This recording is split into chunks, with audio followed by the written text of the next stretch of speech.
Sube atiban lebih gering kopi de ngeranang liu anake kelangan gegain.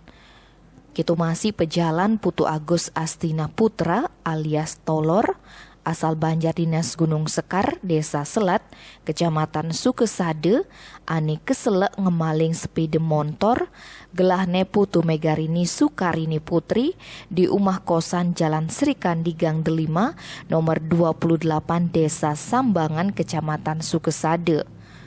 Tolor ane mare umur 21 tahun, Sabtu 20 Maret sawetara jam 1 ngelemahang, nekat ngemaling Honda Beat DK3407 UAJ, ulian stang motorne ane meparkir di kosan Tusing Meserek. Montor palingane ento rencanane lakar anggone penyilur, montor NMAX-ne ane gadeange ketimpalne 1,5 juta rupiah.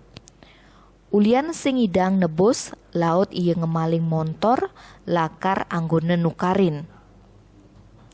KBO Reskrim Polres Buleleng AKP Suseno Ngorahang, Tolor ngemaling ngajak timpalne Putu Suardane alias Gerandong ane asal uli Banjar Gunung Sekar Desa Selat.